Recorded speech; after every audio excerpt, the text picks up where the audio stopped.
everyone, welcome back to English Ladder. This is Vanita Karangod.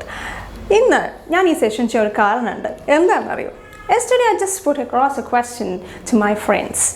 How about having dinner outside tonight? അതെനിക്ക് പല opinions കിട്ടി. It's like, I think it's a good idea. I think it's a bad idea. I think let's do it over the weekend. അങ്ങനെ പലതും.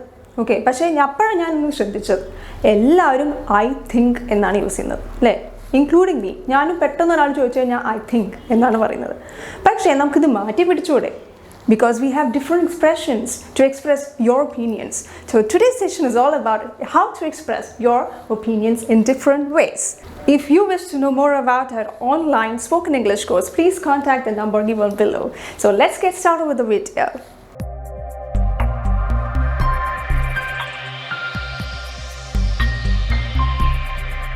അപ്പോൾ നമ്മൾക്ക് ഞാൻ നേരത്തെ പറഞ്ഞ അതേ ക്വസ്റ്റ്യൻ തന്നെ എടുക്കാം. How about going for a dinner outside tonight? ഇത് ഞാൻ പറഞ്ഞു എല്ലാവരും ഐ തിങ്ക് എന്ന് വെച്ചാൽ പറയുന്നത്, പക്ഷേ നമുക്ക് ഡിഫറെൻറ്റ് എക്സ്പ്രഷൻസ് ഉണ്ട്. So let's have a look. The first one, I believe it could be done over the weekend. I believe, എനിക്ക് തോന്നുന്നു, എൻ്റെ വിശ്വാസം വീക്കെൻഡിൽ ചെയ്താൽ നന്നായിരിക്കും എന്ന് പറയുന്നു അല്ലേ. ഇനി അടുത്തത് നോക്കാം. I assume most of them won't be interested. അത് ഒരു തോന്നലാണ് കേട്ടോ, എൻ്റെ തോന്നൽ മോസ്റ്റ് ഓഫ് ദം ഇൻട്രസ്റ്റഡ് ആയിരിക്കില്ല എന്നാണ്. അത് രണ്ടാമത്തെ.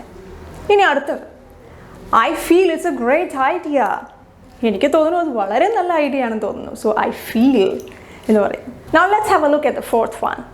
As far as I am concerned it's just a waste of money. എന്നെ സംബന്ധിച്ചിടത്തോളം പുറത്ത് കഴിക്കുക എന്ന് പറയുന്നത് ഒരു വേസ്റ്റ് ഓഫ് മണിയാണ് എന്ന് പറയും. So that's a fourth way. Now the fifth way to say that is, from my point of view weekend would be the best. എൻ്റെ ഒരു പോയിന്റ് എന്ന് പറയുകയാണെന്നുണ്ടെങ്കിൽ വീക്കെൻഡാണ് ഏറ്റവും നല്ലത് എന്ന് പറയും. So the next one is, in my opinion we should wait for others to decide. ബാക്കിയുള്ളവരും കൂടെ ഡിസൈഡ് ചെയ്യട്ടെ, എന്നിട്ട് നമുക്ക് തീരുമാനിക്കാം എന്ന് പറയുന്നു. അതാണ് എൻ്റെ opinion. Okay, and the last and the final one is, to my way of thinking today is not a good day to dine out. എൻ്റെ ഒരു അഭിപ്രായം അനുസരിച്ചിട്ട് ഇന്ന് പുറത്ത് പോയി കഴിക്കാൻ നല്ലൊരു ദിവസമായിട്ട് തോന്നുന്നില്ല എന്ന് പറയുന്നു. അപ്പോൾ ഇത്രയും എക്സ്പ്രഷൻസ് നമുക്കുള്ളപ്പോൾ എന്തിനാണ് എപ്പോഴും തിങ്ക് മാത്രം യൂസ് ചെയ്യുന്നത് അല്ലേ? അപ്പോൾ ഇനി തൊട്ട് നിങ്ങൾക്കൊരു ഒപ്പീനിയൻ പറയണമെന്നുണ്ടെങ്കിൽ ഉടനെ നിങ്ങളുടെ മനസ്സിൽ വരുന്ന ഐ തിങ്ക് എന്നാണെങ്കിലും അത് മാറ്റി പറയാൻ നിങ്ങൾ ശ്രമിക്കണം. Because we have n number of options to give your opinions. Okay, ഇതിൽ ഞാൻ ഇപ്പോൾ 7 പറഞ്ഞിട്ടുള്ളത്. So use this in your daily conversation or when you converse with someone. അപ്പോൾ അത് നിങ്ങൾക്ക് തീർച്ചയായിട്ടും ഒരു ഇംപ്രഷൻ ഉണ്ടാക്കാൻ പറ്റും. Okay, so keep using all these expressions in your daily life. So enjoy learning. Bye bye, take care.